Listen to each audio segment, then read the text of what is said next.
किसी साहब ने लिखा है और ठीक ही लिखा है कि जब मैं 4 साल का था तो मेरा यकीन था कि मेरे अब्बू सबसे अच्छे हैं।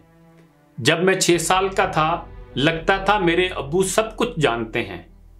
जब मैं 10 साल का था तो सोचता था मेरे अब्बू बहुत अच्छे हैं, लेकिन बस जरा गुस्से के तेज हैं।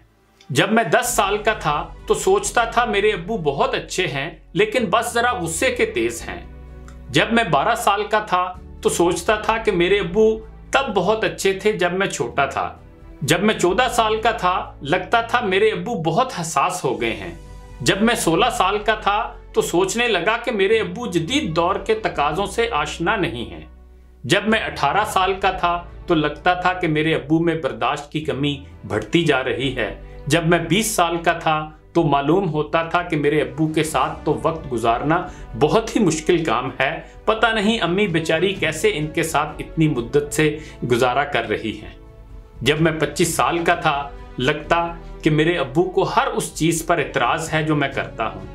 जब मैं 30 साल का था तो मालूम होता था कि मेरे अब्बू के साथ बाहमी रजामंदी बहुत ही मुश्किल काम है। शायद दादा जान को भी अब्बू से यही शिकायत होती होगी जो मुझे है। जब मैं 40 साल का था तो समझ आने लगी कि मेरे अब्बू ने मेरी परवरिश बहुत ही अच्छे असूलों के जरिए की। मुझे भी अपने बच्चों की परवरिश ऐसे ही करनी चाहिए। जब मैं 45 साल का हुआ तो मुझे हैरत होने लगी कि अब्बू ने हम सबको कैसे इतने अच्छे तरीके से पाला पोसा। जब मैं 50 साल का हुआ तो सोचने लगा कि मेरे लिए तो बच्चों की तरबियत बहुत ही मुश्किल काम है। पता नहीं अब्बू हमारी तालीमो तरबियत और परवरिश में कितनी अजियत से गुजरे होंगे। जब मैं 55 साल का हुआ तो ख्याल आने लगा कि मेरे अब्बू बहुत दाना और दूर अंदेश थे और उन्होंने हमारी परवरिश और तालीमो तरबियत के लिए बहुत ही ज़बरदस्त मंसूबा बंदी की थी। जब मैं 60 साल का हुआ मुझे एहसास हुआ कि मेरे अब्बू सबसे अच्छे हैं। गौर कीजिए कि इस दायरे को मुकम्मल होने में कितने साल लगे और बात आखिर में फिर पहले वाले मुकाम पर आ गई कि मेरे अब्बू सबसे अच्छे हैं।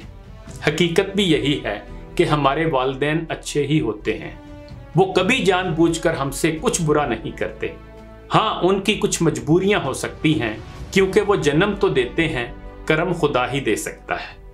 हमारी तकदीरें तो खुदा के हाथ में हैं। फिर कुछ अच्छा बुरा हो जाने पर माँ बाप को कसूरवार क्यों ठहराना।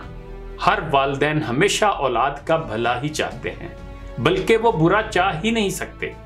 खुदा की बेहतरीन नेमतों में वालिदैन की नेमत भी शामिल है।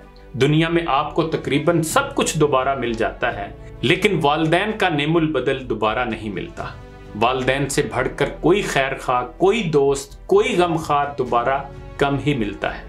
लेकिन अफसोस हम में से बहुत से लोग इस नेमत की बरवक्त कदर नहीं करते और फिर इस नेमत के छिन जाने पर सारी उम्र पछताते रहते हैं।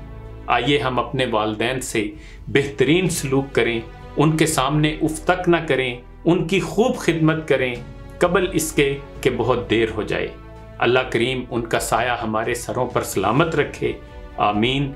ये दुआ ज़रूर करते रहा करें, रब्बिरहमहुमा कमा रब्बयानी सगीरा, कि ऐ अल्लाह मेरे वालिदैन पर उस तरह रहम फरमा जैसे उन्होंने मुझ पर उस वक्त मेहरबानी की जब मैं कमसिन था। इन्हीं गुजारिशात के साथ इजाज़त चाहूँगा। अपना ख्याल रखिएगा। आखिर पर एक शेर भी सुन लें।